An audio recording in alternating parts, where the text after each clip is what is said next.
session today is important to me and to us, and I'm sure to you, because it's something to tackle a very important target, which is the youth, the driving force of our future. However, unfortunately, those youth are still suffering from a high rate of unemployment in Lebanon, where it's reaching close to 35%. Those are the ones under 25.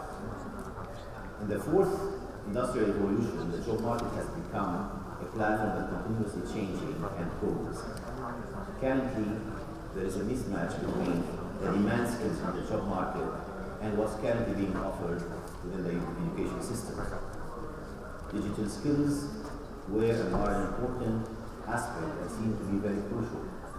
According to a UNESCO recent analysis, it shows that within developing economies, 9% of the jobs require some level of digital skills, while only 1/3 of them has really a minimum ability to use ICT effectively and productively. Those skills are no less crucial in the developing countries. In Lebanon, the market demands a skilled labor force. According to the Future of Jobs 2018, the World Economic Forum, the skills that individuals are entering the job industry with do not really meet the demand criteria of companies who are being influenced by social economic trends, which include the adaptation of technology. Today, with our panelists, we will shed the light on interactive learning, practical skills, challenges of employability, requirements of the education systems, both at the formal and non-formal level, in an effort to tackle the challenges of the demand and supply of labor force, especially after what we heard yesterday, that we are lacking, to say the least, that quantitative data. Dr. Leila, I will start with you to start by at least putting the landscape. When you talk about dynamic employment landscape, let's start at least by maybe putting that landscape or the scope, that umbrella. What really defines that? أول شيء بدي أقول بونجور. لاندسكيب أنت بلشت فيها يمكن هلا جورج، قلت demand and supply labor force. يعني في عنا two main factors. في عنا الeducation اللي هو عم يطلع لنا الاوتكمز اللي هن عم يكونوا بمثابه input للليبر فورس. اذا بدي احكي على demand of labor force اللي هن job opportunities، اكيد صار في كثير requirements لهالموضوع. يمكن صار في يقدر الطالب او الخريج يروح على اي وظيفه بالانترفيو بغض النظر عن الميجر اللي هو تخصص منه، اهم شيء بيستوقف ال HR manager skills of the potential. هول السكيلز اللي هن بدنا نحكي عنهم واللي هن منين اجوا وكيف فينا نخلي الجراجويت يكتسبهم. وهون بدنا نصير نروح على السبلاي اوف ليبر فورس اللي هو الاديوكيشن سيستم. traditional learning، نحن خريجين traditional learning، انا خريجة traditional learning. المين فاكتور اللي كان بالتراديشنال ليرنينج هو الاساس. وبعتقد من جيلي وبعد جيلي بشوي، جيلي كثير كبير، اخذنا علم واكتسبنا معرفه كانت فعاله، وما فينا نقول ما اكتسبنا معرفه كانت كثير كبيره، ولكن ما فينا نذكر انه نحن ما اشتغلنا كثير على حالنا. يعني انا بعرف كثير من جيل من اللي خرجوا بنفس الدفعه ما اشتغلوا على حالهم، وبالتالي ما اخذوا حصتهم بالجوب ماركت. اشتغلنا على حالنا لنكسب الخبره، علمنا حالنا لنكسب الخبره، لانه التعليم التقليدي traditional learning ما اعطانا الا المعرفه. اتطور الليرنينج ودخلوا لنا البرزنتيشن والسلايدز قلب الصف، بس هذا ما حل المشكله، لانه هذه التكنولوجيا اللي استخدموها وفرت شوي مجهود على الاستاذ من انه يكتب على اللوح، بس ضل الطالب رهينة المعلومة اللي عم يشوفها يلي مكتوبة على البورد. إلى أن بلشوا يحكوا بالانتراكتيف ليرنينج وبلشوا يقولوا إنه لا، لازم يكون في تفاعل، لازم يكون في تشارك بين الطلاب نفسهم وبين الطالب والأستاذ كمان. هذا التفاعل والتشارك أكيد عمل مسؤولية على الطرفين، على الأستاذ من جهة وعلى الطلاب من جهة ثانية. الطلاب صار لازم يحصلوا على المعرفة قبل ما يفوتوا على الصف، لأنه الأستاذ عنده مسؤولية يحضر ورقات عمل أو يعطيها للطلاب ليبلشوا يشتغلوا على المعرفة اللي اكتسبوها قبل ما يفوتوا على الصف. تفاعل ونقاش، مجموعات تشتغل مع بعضها بطريقة غير مباشرة، اكتسب مهارة العمل ضمن المجموعة جروب وورك. بطريقة غير مباشرة اكتسب leadership إذا هو كان قائد مجموعة لمشروع معين. بطريقة غير مباشرة اكتسب مهارة communication مع الأستاذ ومع المجموعة اللي عم يشتغل فيها. فمن هون فينا نقول في عنا كذا عامل. هل الانتراكتيف ليرنينج الأستاذ ما بقى عليه مسؤولية؟ بالعكس، الأستاذ عليه المسؤولية الكبرى، لأنه بالنهاية هو الحد الفاصل الحاكم بكل هالنقاش اللي عم يصير بقلب الصف. في مسؤولية على القطاع التعليمي نفسه، على الجامعة إذا عم نحكي عن تعليم عالي، لأنه الجامعة كمان بدها تعرف إذا بدي أعمل انتراكتيف ليرنينج ما لازم بالصف يتعدى عدد التيم.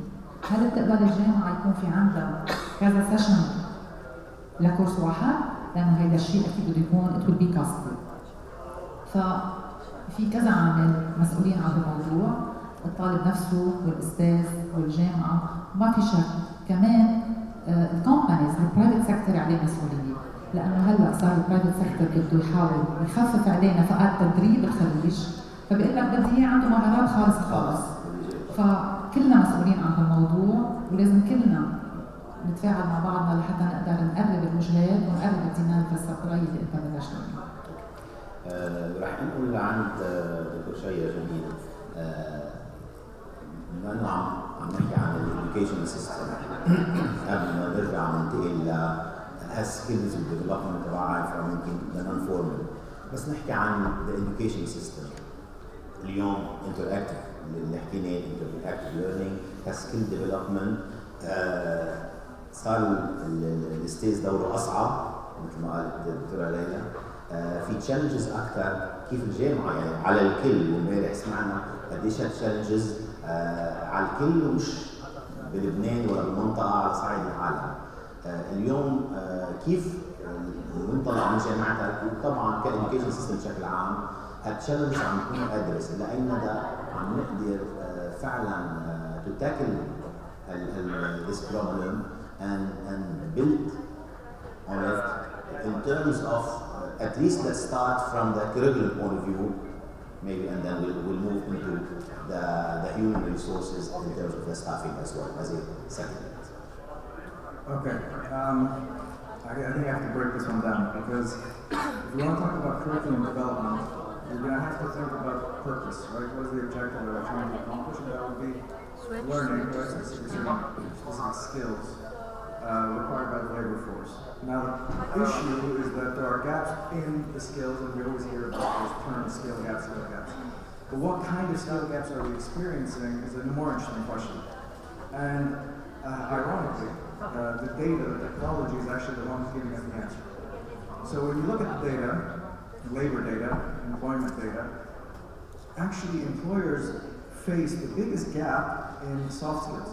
Specifically, you'd be all surprised, is actually teachability. How teachable is my future employee? Because at the end of the day, I'm going to have to teach them new skills because the rate at which skills are changing is very rapid. So I'm going to have to teach them. So I need to make sure that it's teachable. Where is he learn teachability? Well, that's a skill that starts in kindergarten. Okay, so the idea of curriculum development can't be isolated in higher education where I work. Now, I'm faced with some different issues when I'm faced with students that are a little bit more difficult. Some are great, some are not. But the other question that I'm faced with is that, okay, let's say I understand that there's this type of interpersonal soft skills that I need to develop. Okay, what do I do now? I can't deviate too much from the curriculum because there are standards that have to be respected, accreditations that have to be followed, and there are governmental regulations that have to be maintained as well. So within the framework, which is very good because it standardizes quality education, I have to work. Okay, so what do I do? In my classes, for example, I change the structure of the teaching according to the levels of knowledge. Levels of knowledge, there are 6 essentially lower levels. I'm sure you all know if I ask you to remember a phone number, that's remembering is a very low level. I don't need to be there as a professor to teach you how to remember information. The information is free online. Go open it, figure it out. So my students, I don't ask them to remember things. They don't need me to do that. I just tell them open your phone. Do your exam with your phone. But what I want from them are the higher levels of learning: analysis, synthesis, evaluation. Because at the end of the day, the technology is going to replace those lower levels of learning, those tasks. Very interesting projects that are done in education are softwares that are developed to interact, which is what the first part of the question is, interact with the student to address the lower levels of knowledge, teach a bunch of material on the software, of course. Student reads the information, remembers, does some basic application, which is a lower level of knowledge, puts his answer in a multiple choice format, the software evaluates him, and is able to personalize lower levels of learning. So now, I'm asking people not only to think of curriculum, but also think about the type of delivery from higher education. Because that's what we can do within the system, is to change our framework. And I want to just bring up a point that I noticed in our colleague from Turkey who quoted Socrates. And then what Dr. Haj mentioned, which is that our presentation is going to be obsolete. Well, the presentation is going to be obsolete if we're teaching very specific skills. But there's a reason why Socrates is still relevant, is still quoted today, because his skills that he taught are timeless. So start thinking about the skills that are timeless. And the skills that you can teach that are timeless are reason, logic, with rhetoric. Those things you can hone within a curriculum of the 21st century, within the confines that we have. We just have to think of the way, change the way that we teach. So I don't know. So just, thank you for maybe just drawing the picture. But in practical terms, when we talk education system, what's being done in this regard? Yes, maybe the curriculum is one aspect, but we're looking at the whole. At the end, we want the outcome. When this graduate is leaving university, going into the workforce, what are we doing as a university or as an education system to really cope or at least help in this process, taking into consideration all the changes, the market needs, and what's outside between courses? Yeah, right. So let's give a practical application of what I said. At our university, we started independent study projects, which allows students to self-explore projects, and then there's actually an incubation system where we help students create their ideas and put them in practice. So that's something that is allowing for personalization learning and implementation. That is a practical aspect of what is being done at the Canadian University. Other universities I've heard are doing similar things. I don't know them for a fact. The other thing is that when you think about the technology that's being used to teach lower levels of learning means that you have liberated instructors and professors at the higher levels, which allows for more personalized learning as well. Because what you're doing is that during the process, during his university life, he is actually capable of focusing in a more interactive way with the instructor, not through technology, directly face-to-face with the instructor, and face those higher level issues. So something that I've done actually a few weeks ago is I started my own investment society with some of my students, just a small group, because they loved it. I love the topic, and we just started working out together. So complete extracurricular, they know they have to work every weekend. It's not a great, just I love it. Yeah, but you talked about the standardized system at the university and the education system, which is, yes, totally true. Again, we talk at the UN level and UNESCO particularly about as well the quality of education, and that maybe at some places in the formal education it could be an obstacle. But again, looking at the other aspect, you just gave the example of what you've done with your students.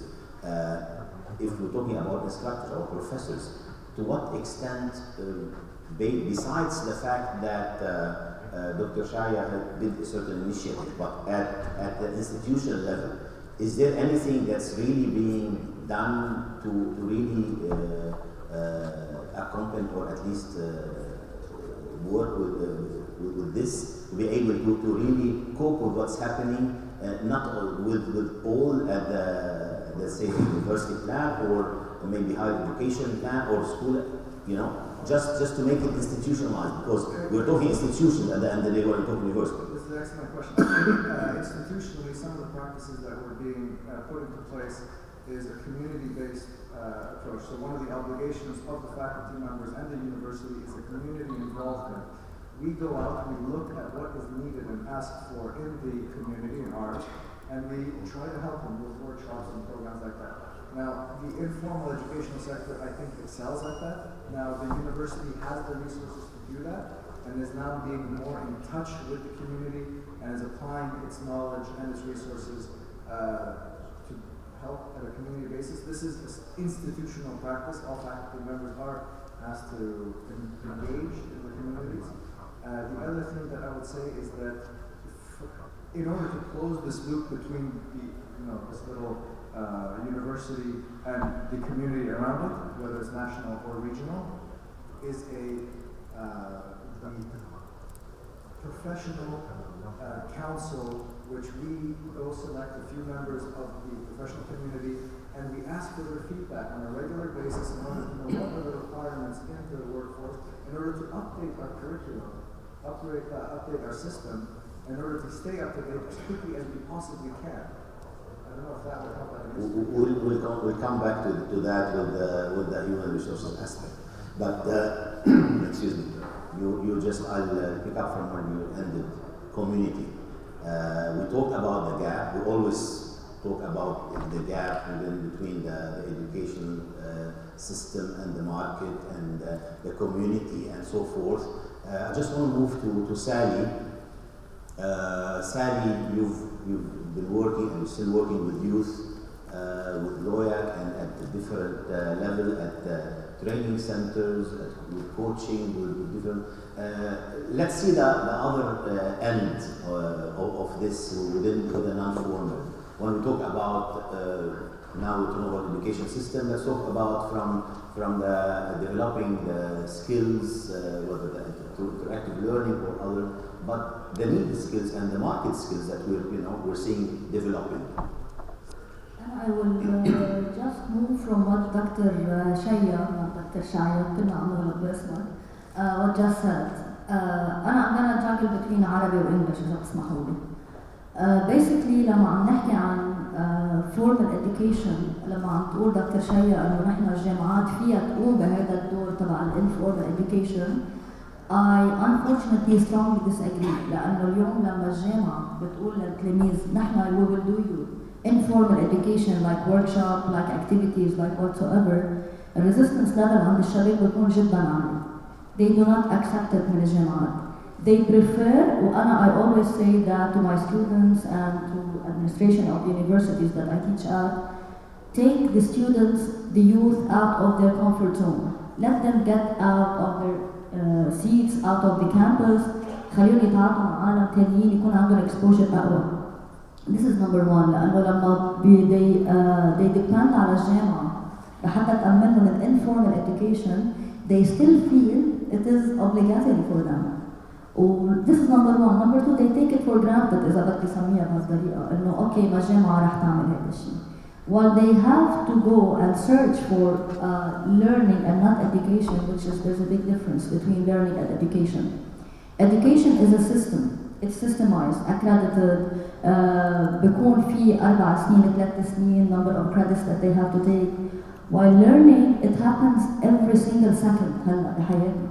Every single second we have access مش to knowledge ولا to information. Unfortunately, we have access to data. This is what we have to tell the youth. You have access to data. You turn it into information دراسة.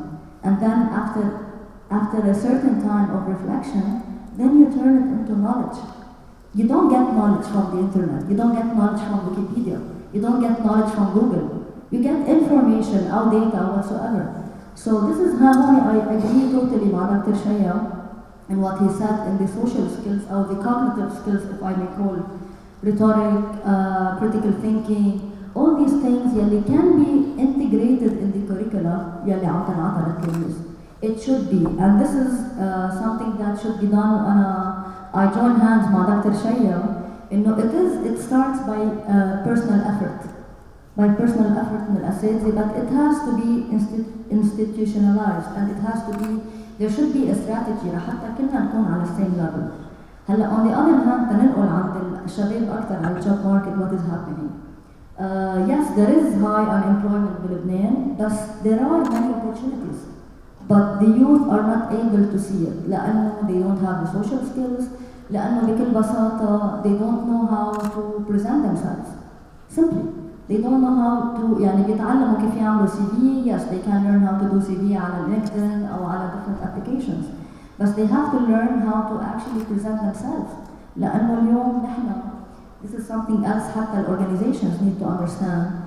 All organizations are changing rapidly. يعني even the structure of the organizations and the culture of organizations are changing a lot. مثل ما one of the speakers, he is the Chief Digital Officer of General Electric, I forgot the name, mentioned something about change management. حتى organizations need to understand that there is a lot of changes that are happening. يعني أنا ما فيني أروح أعمل job hunting للشباب أو look for fresh graduates, and I expect them to have experience, I expect them to have high social skills. No. These are, we know they need a lot of social skills and they need to mature, they need to learn. It needs time. But organizations need to understand and the whole shabab, they are highly valuable for your organization. Sorry to cut you, but maybe just to go in more details. Those youth that you're talking about, what kind of background?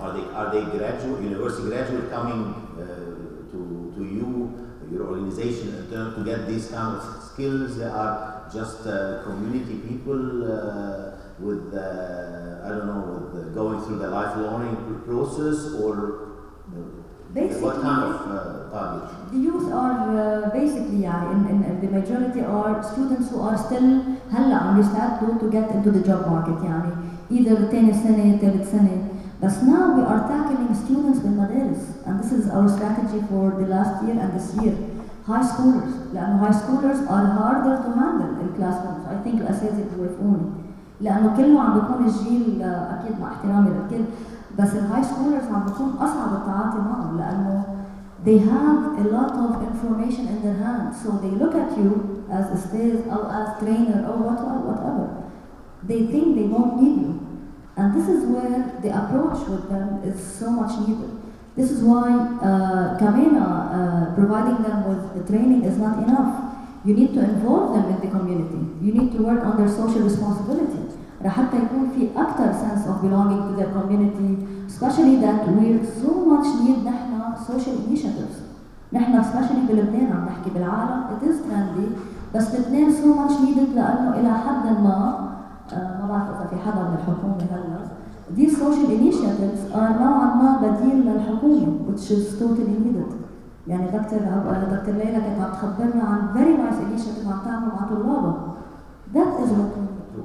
يمكن هذا اللي بيغني لبنان، لكن هو يمكن هلا different initiative social coming from civil society اللي بس نحكي عن المنطقة العربية يمكن على طول نحن نرجع نعطي example لبنان يمكن لغينيه بهالشيء هيدا. رح ننتقل لبلال. Yes, بلال، يعني حكينا شوي عن الإديوكيشن سيستم، حكينا on the other hand عن الجراس روت أو on the ground مع الشباب اللي على الأرض وعم trying to get those skills اللي really مهمة. يمكن دكتور شايا قال شغلة مهمة إنه كمان اليوم مع كل البريشر ما فينا كمان نطلع في تشينج عم تصير، بس كمان in parallel في constraints economically والعالم كله including أكيد لبنان عم نشوف صار أكثر وأكثر الشركات عم يطلعوا على حدا بيقدر to pick up بسرعة ويقدر ينقل هالمعلومة بدوره كمان من جهة ثانية.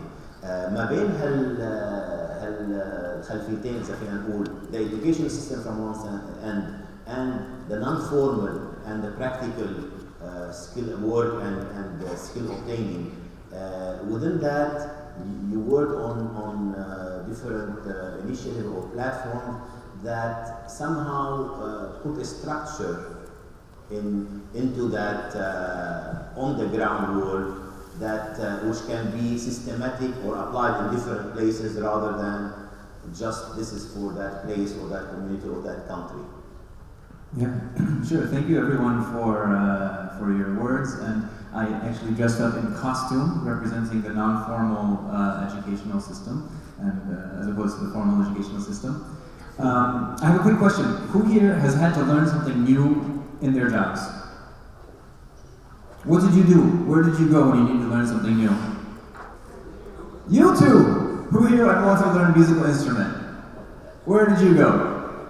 YouTube. There's YouTube alone as an educational platform is huge, and there's so many things that we can learn just from going to YouTube.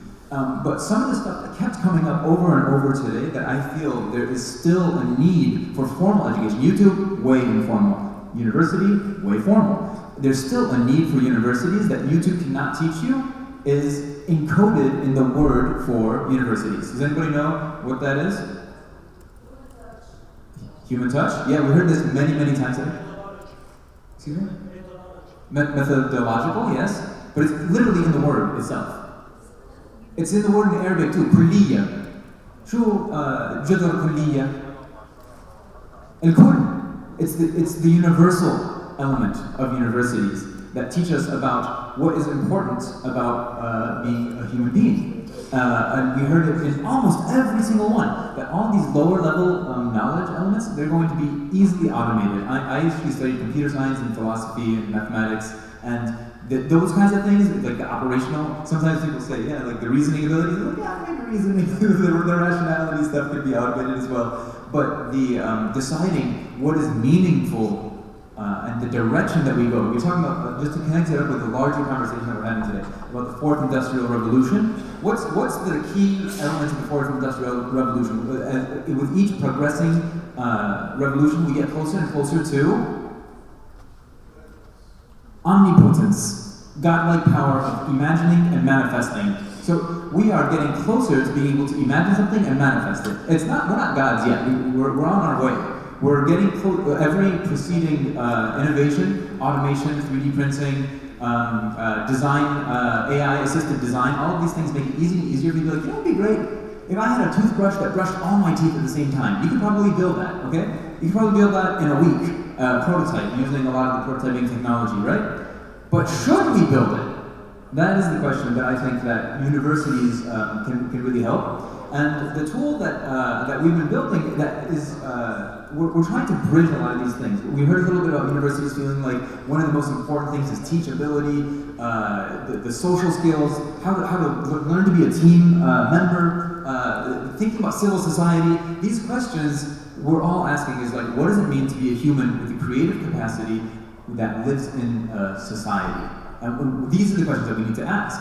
And so we want these questions of introspection to be included into our education transmission. And so the work that we're working on in Pitchworthy blends personal development, including self-reflection, including psychometric assessments and evaluation of our own emotional and mental states, along with a customized learning journey for people to be able to blend those two together. So it's personal worth, personal development, and professional development at the same time. And I think this is the kind of way we'd like to build these sorts of infrastructures to bring that into whatever educational platform people are looking into. So I'm trying to tie all the threads together from the fourth industrial revolution, from our ability to manifest and create, and our need to create people to be able to be stewards of this technology, because we live on a planet that's rapidly changing and rapidly leaving many of us, most of us. I heard a lot of people talking about, you know what we need to do for those consumers out there? You know what we need to do for people? You know what? We're talking about ourselves, you know? We're talking about our kids, we're talking about our neighbors, and so whenever we're thinking about the implications of our educational systems, we should consider a holistic effort. And so I'm really excited to be on a panel with people that are really deeply thinking about education, both on the formal and the informal, and I'm looking forward to deepening the conversations about collaboration, because in all of this, the conversation needs to be from the ground all the way up.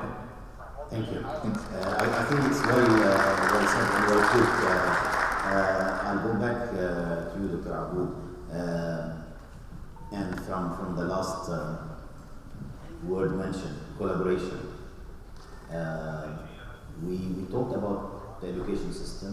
We talked about the non-formal, the practical work in acquiring skills and trying again to miss the main objective, which is the labor market and its need. There is a big challenge, a lot of need that's there. How can we collaborate more from those two ends? At the end of the day, the education system has been there, is there, and it will be and stay there. Those different initiatives, no matter how systematic we made it, it's still there. There are going to be initiatives coming, whether from civil society, international organization, to really complement those gaps. Because at the end of the day, I say it again, we are what we're facing is something that's changing dramatically. Nobody is able to cope with it. So how can we work together, maybe join these forces to really be able to present or bring out to the market people, students and graduates that are ready for this demand and at the same time fulfilling the evolution and change in the job market. لا شك في كثير efforts على كل الجهات المعنية بهذا الموضوع، سواء على القطاع الخاص أو على القطاع التعليمي أو على الطلاب نفسهم. بتذكر أول 2008 أول ما بلش الترند تبع الانتربرنورشيب كانت بمبادرة من الاتحاد الأوروبي. كان في بروجي بعتقد إذا في حدا من الجامعات هون بيعرف وسامع بالاسم اللي هو بامبس اسباير بروجكت.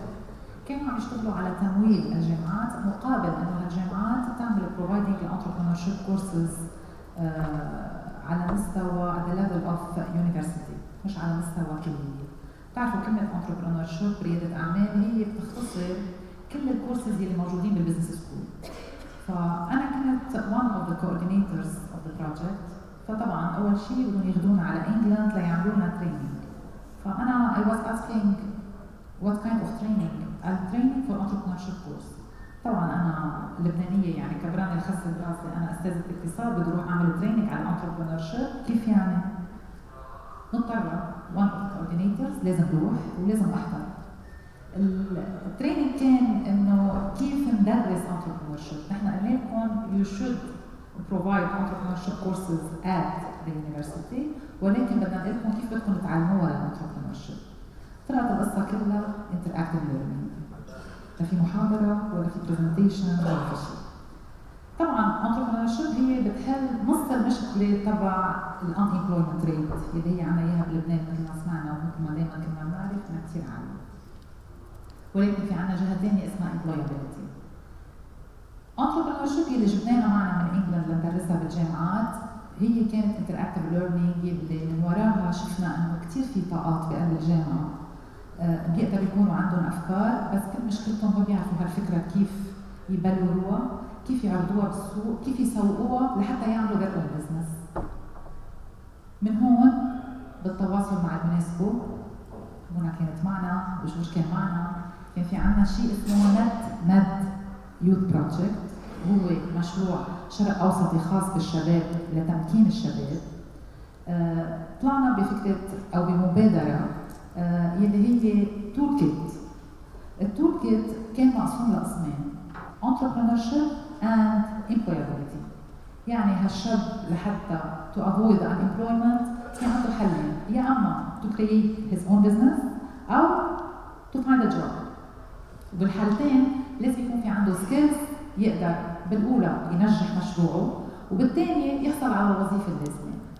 فالتول كيت هو عبارة عن بلاتفورم بيقدر يفوت الطالب أو مين ما كان يختار بدي اعمل ماي اون بزنس ولا بدي الاقي وظيفه. اذا بدي اعمل ماي اون بزنس بنبلش من اول خطوه الفكره اللي هي انا تعلمتها باليو كي. اول ما يفوتوا على الصف بالصف الاول شو عندك فكره جديده بعد ما اعرف شيء لا اكاونتنج ولا فاينانشال ولا مانجمنت ولا ايكونومكس. ببلش من الفكره، من الفكره بيدرسها طبعا في ستابات كثير بالتول كيت وبيقول انا وين بدي اروح؟ هل الماركت في ديماند على هالفكره؟ واذا في ديماند على هالفكره كيف بدي ابلورها؟ كيف بدي اعمل ماركتينج؟ كمان بدي اجيب مصاري. بتعرفوا بمبادرات كثيره انطلاقا من الموقع المركزي امبارح كانوا عم يحكوا قديش في مبادرات للشباب لا يوصل كيف بده ينجح مشروع. بدي يروح على وظيفه كمان بنبلش من الديماند تبع الماركت. يعني بنبلش بالهاي سكول اللي كانت عم تحكي عنهم سالي. لاي ميجر بدي يروح. فهيدي مبادرات بتقدر تكون موجوده، بتقدر تكون ببلش للكل، يستعين فيها كل الشباب لحتى نخفف اذا بدنا نقول، لانه في كثير جهود جباره مطلوبه من الكل، وقد ما قدرت سالي وقد ما قدر غيرها از نون فورمال اديوكيشن وقد ما قدروا الجامعات مثل ما كان عم يحكي دكتور شيا، كلهم هول لحتى يبنوا هدول السكيلز الامر كثير بده جهد. فبنقدر مبادرات الكترونيه تكون مطروحه لايدي الجميع باستخدامها نقدر نحن كشباب يقدروا يلجأوا لها ليشوفوا كيف بدهم يطوروا حالهم. مثل ما بلشنا حديثنا نحن اشتغلنا على حالنا وهن كمان بدهم يشتغلوا على حالهم بس طريقتهم اسهل بكثير من ايامنا نحن. We're running out of time. Before the last, can we instead of the intervention or the last words get a question or two? We have instead of them talking, just to be fair to the audience. Okay. As yesterday, burning question, as been said yesterday. We have the lady here, our panelists.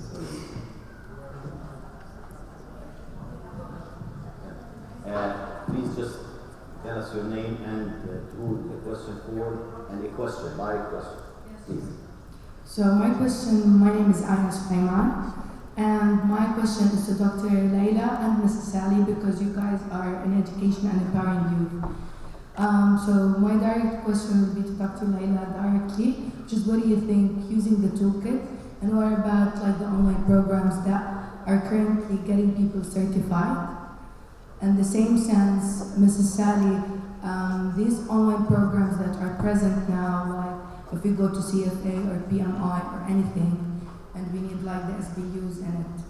So what are the things, or what do you think is the added value to have the people and the youth exactly disciplined and having this initiative and the effort you're talking about?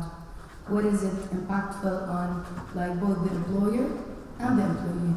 Thank you. Is it quickly as well?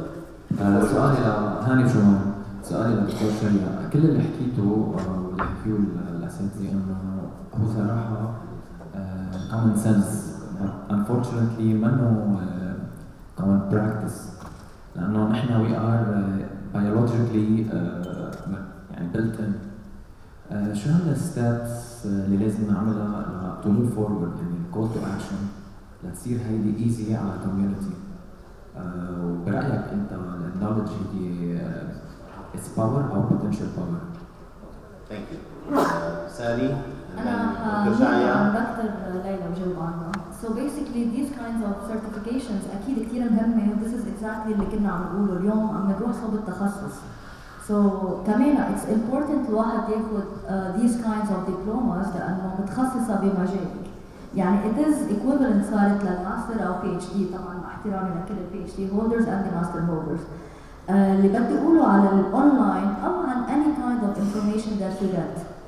This is where we should give so much attention, and this is a part for collaboration, for a call for strategy, for curricula, for media literacy. اليوم نحن we are surrounded by media. This is why we need to know how to understand media. لأنه الدبلومات اللي عم تحكي عنها are one thing which is excellent, بس getting information online وأي حدا بدي يعني في free online courses. No, هون بدنا نوقف شوي and we need to نعمل call to action for media literacy. Dr. Shaya, last word for you. This is a tough question, honestly. I think technology is, it could be very problematic. And I'll give you an example. In the classroom, my biggest problem is keeping attention. So attention is a commodity, okay? If you guys are not up to date with the economic theory of the attention economy, the commoditization of your eyeballs, literally. They want to get your eyes to focus on the application at hand or the web page or the web search or anything like that. So when I'm in the classroom, I'm competing with the professionals at Google, what they now call attention engineers, and Facebook attention engineers, and Instagram attention engineers, whose job is to actually find a way to get your attention. So when I'm in the classroom, what I'm thinking about is how could I get your attention by doing something weird. So I'm the weirdest one in the panel now, I embarrassed myself, I'm doing strange things, but you guys are going to remember if you're paying attention, and I don't see anyone on their phones. So I'm in the classroom and I'm thinking, okay, how am I going to get these kids to pay attention to me? Because they're hyper-wired for attention. So in the classroom, one of my biggest concerns, I'm trying to teach sometimes strict, dry material, and I'm figuring out, okay, I'm gonna have to get some attention by some funny stories, personal stories, embarrassing anecdotes, doing some strange action. I don't know, I have a lot of funny stories in my classroom, but I'm competing for attention. And technology is facing that